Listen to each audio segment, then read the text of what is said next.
नमस्कार दर्शकों, good evening. Jaigaon मिरस में आपका स्वागत है। इस समय हम लोग लाइव जुड़ रहे हैं एनएस रोड भूटान गेट के नज़दीक, जयगांव थाना के नज़दीक से। और इस समय लाइव जुड़ने का एक उद्देश्य है, एक सवाल के साथ इस समय हम लोग लाइव जुड़ रहे हैं। आखिर भारत भूटान सीमांत शहर जयगांव का ये जो स्ट्रीट लाइट है आखिर कब जलेगा? क्या इसके लिए भी भूटान से आशा किया जाए कि भूटान प्रशासन या भूटान से इलेक्ट्रिसिटी मुहैया कराए जयगांव प्रशासन के लिए, ताकि ये लाइट जलाया जा सके?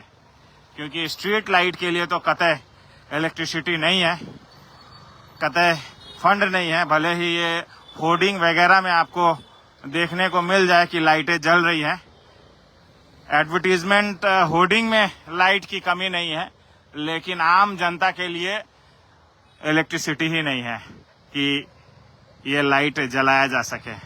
कुछ बुद्धिजीवी, कुछ नेता वर्ग बोलेंगे, शायद ये भी बोले कि शायद भूटान से लाइट आ जाए तब हम लोग जलाएंगे। शायद इसका इंतजार शायद कर रहे हो, क्योंकि कुछ कहा नहीं जा सकता। आजकल इसी तरह का राजनीति हो रहा है। आरोप प्रत्यारोप का सिलसिला जयगांव में देखने को मिल रहा है। खुद से तो होता नहीं है, दूसरे के ऊपर आरोप लगाने का कार्य जरूर हो जाता है। तो क्या इसके लिए भी क्या जयगांव का प्रशासन जो है, एडमिनिस्ट्रेशन है, जो जेडीए है, जयगांव डेवलपमेंट अथॉरिटी, क्या इसके लिए भी क्या भूटान प्रशासन से इलेक्ट्रिसिटी मंगवाना पड़ेगा क्या? अब तो ऐसा लग रहा है कि जयगांव का सड़क बनाना हो, स्ट्रीट लाइट जलाना हो, गड्ढे भरना हो, नदियों का बांध बनाना हो, फ्लड कंट्रोल करना हो, सबके लिए आप भूटान के ही ऊपर भरोसा करना पड़ेगा। क्योंकि यहाँ पे जो एडमिनिस्ट्रेशन है उससे तो कुछ आशा अब करने लायक ही नहीं रह गया है। दुख होता है ऐसे बातें कहने पे, लेकिन यही सच्चाई है। और जो हम लोग देख रहे हैं, जो हम लोग अनुभव कर रहे हैं, वही आप सभी के समक्ष हम लोग जाहिर कर रहे हैं, दिखा भी रहे हैं। हम लोग आगे इस समय भूटान गेट के नज़दीक इस समय हम लोग आगे जा रहे हैं। आप ये दृश्य देखें, जयगांव में जो भी अभी रोशनी देखने को मिल रहा है, यहाँ स्थानीय जो निवासी हैं, जो दुकानदार हैं, जो बिजनेसमैन हैं, वो अपने अपने दुकानों में जो लाइट जलाए हैं उसके वजह से उजाला आपको देखने को मिल रहा है। अन्यथा आप 9-10 बजे आ जाएं, जब दुकानें बंद हो जाएंगी, उसके बाद आपको पता चलेगा कि जयगांव जो है कहीं भय गांव में बदल जाता है। एक ऐसा डरावना इस क्षेत्र देखा जाता है जब अंधकार में पूरी तरह से डूब जाता है। और खैर, इससे किसी को फर्क पड़ता नहीं है। यहाँ के ना नेता वर्ग को फर्क पड़ता है, ना यहाँ पे आम जनता इसके विरोध में आवाज उठाने वाली है। लेकिन ऐसे ही जयगांव चलता रहेगा और समय समय पे आरोप प्रत्यारोप भी चलता रहेगा। आप ये दृश्य देखें, ये स्थिति है जयगांव शहर का। और यहाँ पे लगता है यहाँ पे भी होर्डिंग के लिए भी इलेक्ट्रिसिटी नहीं है। चलिए माना जा सकता है, लेकिन जगह जगह पे होर्डिंग में लाइट जलता हुआ नजर आ जाएगा। एक और बात आप सभी को बताना चाहेंगे, यहाँ पे एक हाई मास्ट लाइट आपको देखने को मिल रहा है, जो कि अभी जल रहा है, आप देख सकते हैं। और ये अच्छी बात है कि ये जल रहा है, लेकिन मुझे लगता है कि नेता वर्ग को शायद ये भी पसंद नहीं है, क्योंकि जो सूचनाएं मिल रही है यहाँ पे आप देख सकते हैं। यहाँ पे हमारे राजेंद्र प्रसाद जी, प्रथम राष्ट्रपति भारत के, उनका प्रतिमा यहाँ पे हम लोग देख सकते हैं। उनका प्रतिमा हम लोग यहाँ पे देख सकते हैं। और यहीं पे हाई मास्ट लाइट लगा हुआ है। और आपको बता दें कि ये हाई मास्ट लाइट जो है शायद आने वाले दिनों में यहाँ पे ना रहे। ये आप लाइट जो देख रहे हैं, इसके जगह पे ये हटा दिया जाएगा। ये जो सूचनाएं सूत्रों से मिल रही है, इसे हटा दिया जाएगा। और यहाँ पे देशभक्ति के लिए यहाँ पे एक तिरंगा लगाया जाएगा। मुझे इस बात से दुख नहीं है कि यहाँ पे अगर तिरंगा लगता तो इस बात का दुख नहीं है। देशभक्ति जरूर होना चाहिए। देश प्रेम सर्व प्रेम है और देश का गौरव सबसे ऊपर है और देश के लिए जान निछावर है।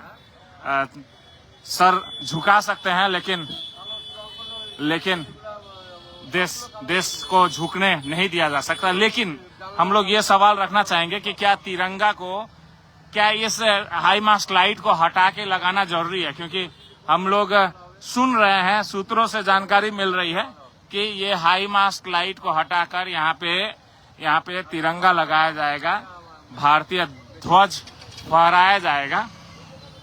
मुझे जहां तक लगता है कि शायद इस क्षेत्र में कहीं आसपास अन्य जगह पे अगर उस तिरंगा को अगर लगाया जाए तो ज्यादा बेहतर हो, क्योंकि ये लाइट जो है, ये हाई मास्ट लाइट जो है, कम से कम पूरे शहर में तो नहीं जल रहा है, तो कम से कम ये तो जल रहा है, तो कम से कम इसे जलने देना चाहिए और इसके साथ कोई छेड़छाड़ नहीं करना चाहिए।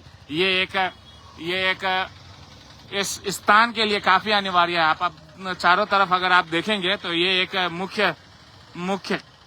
मुख्य चौराहा है।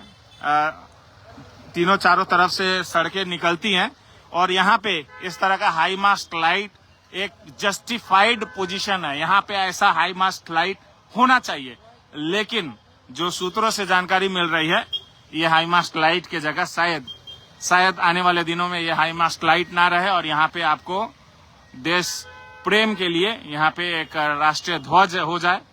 मैं चाहूंगा कि जो भी कंसर्न डिपार्टमेंट है, कंसर्न अथॉरिटी है या कंसर्न नेता वर्ग है, हाई मास्ट लाइट को यहीं रहने दे और साथ साथ में अगर आसपास कहीं अन्य जगह पे, क्योंकि यहाँ पे काफी जगह है, उस तिरंगे को लगाने के लिए, उस भारतीय ध्वज को फहराने के लिए जरूर कहीं ना कहीं यहाँ पे व्यवस्था आसपास में होना चाहिए। लेकिन इसका मतलब ये नहीं है कि आप एक जरूरी चीजों को हटाकर आप वहां पे इस तरह से करें। और क्या एक बार फिर यहाँ पे जो प्रतिमा है उसे अंधकार में डुबाने का इस क्षेत्र को क्या ऐसा पहल भी करना सही होगा?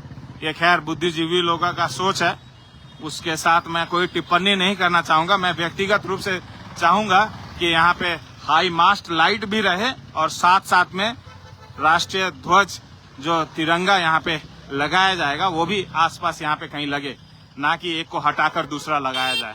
और अब आप ये दृश्य देखें, ये इस तरह से आपका लाइट जो है, स्ट्रीट लाइट, आप सोच सकते हैं डिवाइडर के बीचों बीच भी स्ट्रीट लाइट है, रोड के उस पार भी स्ट्रीट लाइट है, रोड के इस पार भी स्ट्रीट लाइट है।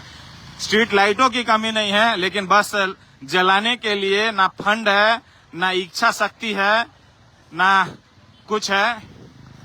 बस यही है जयगांव का डेवलपमेंट। और एडवर्टीजमेंट के लिए भरपूर जगह है, एक के जगह दो लग जाए और कितना रेवेन्यू उठता होगा वो तो खैर भगवान जाने, क्योंकि इस तरह का जानकारी किसी को दिया नहीं जाता। और मैं तो साफ शब्दों में अगर कहूं, अगर व्यक्तिगत रूप से, तो मैं जेडीए को मैं कहना चाहूंगा कि अगर आपसे ये स्ट्रीट लाइटें नहीं जलती हैं तो ये जो एडवर्टीजमेंट होर्डिंग जो लगता है, इसका पैसा कहाँ जाता है? ये अगर होर्डिंग से जो पैसा उठता है उससे क्या स्ट्रीट लाइट नहीं जलाया जा सकता है? अगर आपसे नहीं होता है तो हमारे जैसे जो एडवर्टीजमेंट एजेंसी है, न्यूज चैनल हम लोग चलाते हैं और साथ में एडवर्टीजमेंट का भी कार्य करते हैं, काफी सारा विज्ञापन का भी कार्य हम लोग करते हैं। हमें निमंत्रण करें, हमें बोले, हम लोग इस सड़क पे एडवर्टीजमेंट होर्डिंग का भी व्यवस्था करेंगे और साथ में स्ट्रीट लाइट भी जलाने का व्यवस्था कर देंगे। लोकल लोगों को तो मौका दिया नहीं जाता, बाहर से लोग आते हैं, होर्डिंग लगाते हैं, स्ट्रीट लाइटों पे इस तरह से विज्ञापन लगाते हैं, मोटे मोटे पैसे देते हैं और वो पैसा जो है कहाँ खर्चा होता है वो तो पता नहीं है। कम से कम यहाँ से उठने वाला रेवेन्यू जो है, जो एडवर्टीजमेंट होर्डिंग से उठता है, चाहे यहाँ पे पार्किंग एरिया से उठता है, उन पैसों से कम इस क्षेत्र के लिए कार्य किया जाना चाहिए। लेकिन ऐसा जयगांव में होता नहीं है और दुर्भाग्यपूर्ण है कि यहाँ पे जयगांव में कोई इसके लिए आवाज भी नहीं उठाता। समय समय पे हम लोग इसको लेकर आलोचना करते रहते हैं, कड़े शब्द भी इस्तेमाल करते रहते हैं, लेकिन दुर्भाग्यपूर्ण है कि समय बीत जाता है, समय के साथ साथ में बहुत कुछ हो जाता है, लेकिन दृश्य जो है इसी तरह से रह जाता है। और एक बार फिर जाते जाते हम लोग यही सवाल करेंगे कि क्या अब जयगांव क्या हर एक कार्य के लिए क्या भूटान प्रशासन के ऊपर हम लोग निर्भर हो जाएंगे? क्योंकि लग तो ऐसा ही रहा है। क्या जयगांव भारत भूटान सीमांत शहर एक होने के नाते क्या इस तरह से नेग्लेक्ट किया जा रहा है प्रशासन द्वारा, नेता वर्ग द्वारा? देख के महसूस तो ऐसा ही हो रहा है, दुख लगता है। क्षमा चाहेंगे अगर किसी को हमारे बातों से दुख होता हो, लेकिन ये दृश्य देख के आप स्वयं समझें।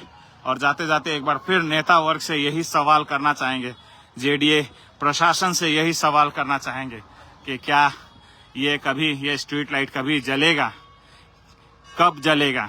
और क्या हम लोग इंतजार करें कि भूटान के सरकार, भूटान का एडमिनिस्ट्रेशन, भूटान द्वारा इस स्ट्रीट लाइट को जलाने के लिए इलेक्ट्रिसिटी मुहैया कराया जाए, तब ये स्ट्रीट लाइट जले? जयगांव मिरर्स के लिए मैं विजय कुमार गुप्ता इन सवालों के साथ हम लोग विदा लेना चाहेंगे। फिर जुड़ेंगे, इसी तरह से हमारे चैनल के साथ जुड़ते रहिएगा। जय हिंद।